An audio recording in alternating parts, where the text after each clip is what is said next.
Hello everyone, it's Old Guardian here. Recently, Blizzard made some rather fundamental changes to Hearthstone with the addition of premium currency runestones that you can only buy with real money, and also with adding pay-to-win elements to Hearthstone Battlegrounds. And now Blizzard wants to know, what does everyone think about that? Well, not everyone exactly, but they have been sending out some interesting surveys. The surveys have been sent by email to probably random players, but this time the entire survey was posted to Reddit, so even though I did not receive one myself, we can still take a look at what is Blizzard asking and what do they want to do next. Because the really interesting parts about these surveys are, first of all, of course, what are they asking about? But second of all, it's also what are they not asking about? Because typically, of course, companies want actionable insights from surveys, so what they're not asking about is also something that they probably don't want to do anything about anyway, so no need for actionable insights there. Also, I saw one really hilarious Reddit post where it was like, streamers are at fault for me not enjoying the game, or pretty much along those lines. But actually, looking at all of the screenshots that have been posted, the order of the options shown is randomized. So they are avoiding the bias of just somebody clicking the topmost answer every single time. So yeah, it's not exactly anti-streamer, even though the Reddit post was pretty hilarious. But let's take a look at what is Blizzard actually trying to ask. The first couple of questions are just measuring the changes to the game, non-monetization changes to the game. Like Battlegrounds, hey, we added this quest mechanic. How does this compare to Diablo, to Buddies, to Dark Moon prizes? Okay, so they want to know, like, what mechanics have been popular, or what mechanics do you think you liked? And then they are going into a little bit more detail. Hey, this Murloc Holmes, hey, this Castle Nathria, are these balanced? Are these fun? Is Battlegrounds now fun? Are you getting enough stuff from this Battlegrounds track? Measuring the sentiment pre-monetization, just in more detail. No real talk about monetization yet, but we're about to get to the main part of the survey, which is of course monetization. Have you purchased the Battlegrounds Season Pass? Yes, don't remember.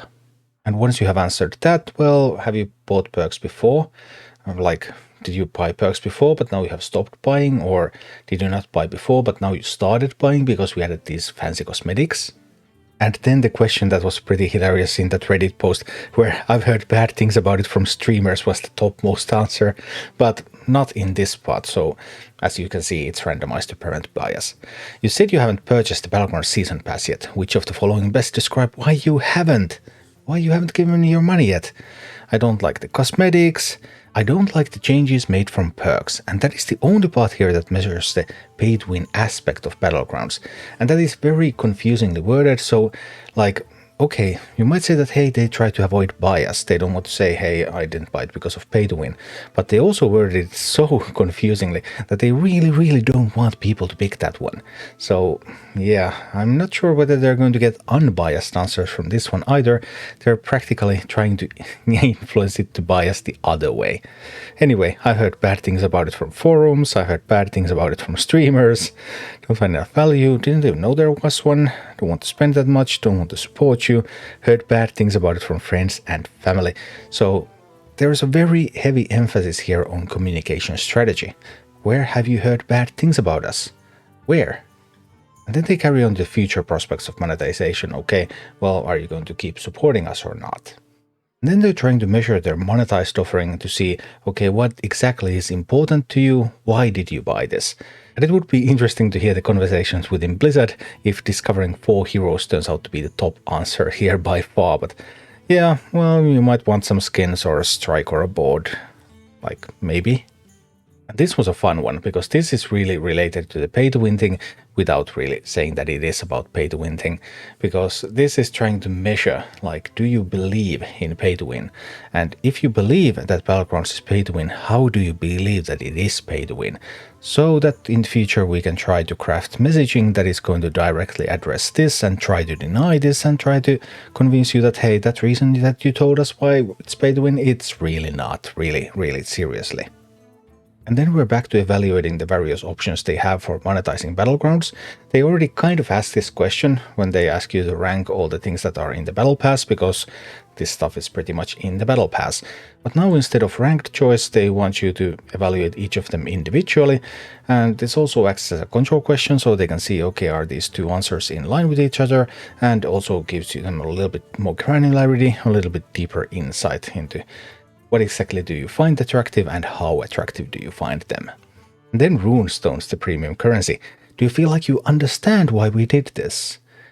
Do you understand why we're trying to screw you over? Do you? Do you really understand that? Well, yeah, sure I do. And then why do you think we launched Runestones?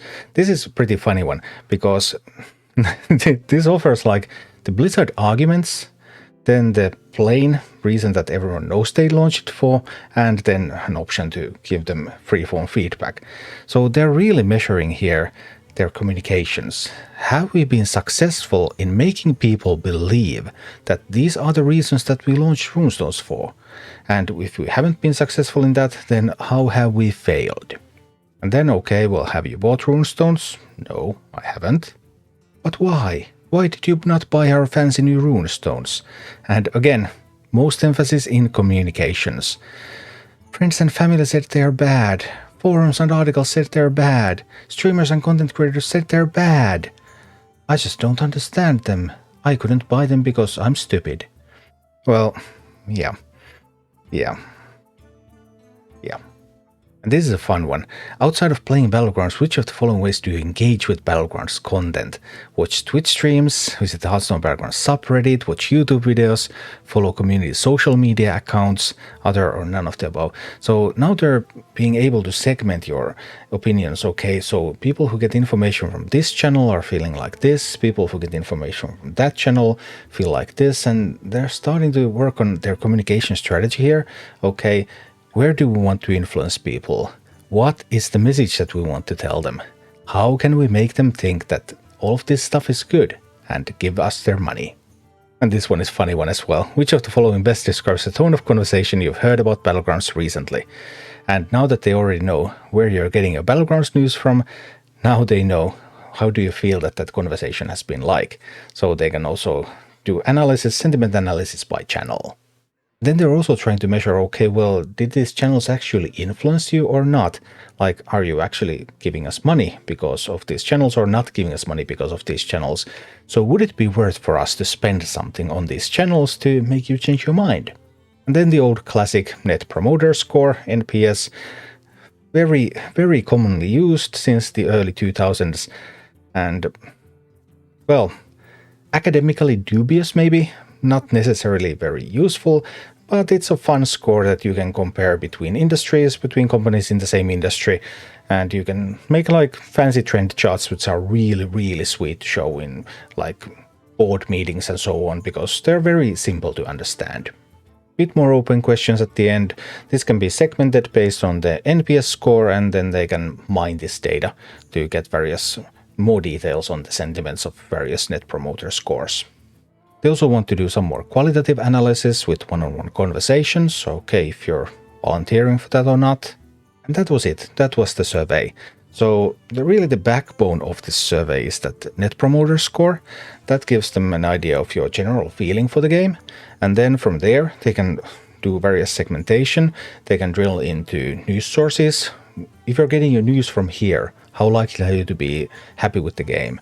Your sentiment, your thoughts about pay to win. If you get your news from here or there, does it make a difference whether you think the game is pay to win or not? Your enjoyment of the free-to-play aspects, like, okay, maybe these free-to-play aspects are enough, and maybe that's going to be enough to convince people to stay even if they don't like the paid aspects of the game. And overall, I see this survey mainly being directed at trying to define their strategy for communicating to you. So they're trying to influence your decisions, they want to communicate certain things, and they want to make you believe those certain things, they want to influence you, instead of really changing anything fundamental about the game. This survey is not about whether Runestones are here to stay or not. That decision has already been made, that train has passed. They're going to milk you with those Runestones. This survey is also not really about whether pay to win in Battlegrounds is going to be a thing. Maybe if they get really, really bad scores, they might consider something about that, but unlikely. It's mostly about just how to communicate and how to try to influence you in the future so that you would change your mind about this being a bad game and make it a good game. Anyway, it was really fun to see the whole survey on Reddit so that I was able to dig a little bit deeper into it, and pretty standard stuff really. And yeah, they know what they're doing and they know how they're trying to influence you in the future. Thank you for watching. Click like and subscribe if you enjoyed this, and a special thanks to all of my Patreon supporters, YouTube members and Twitch subscribers who make all of these videos possible.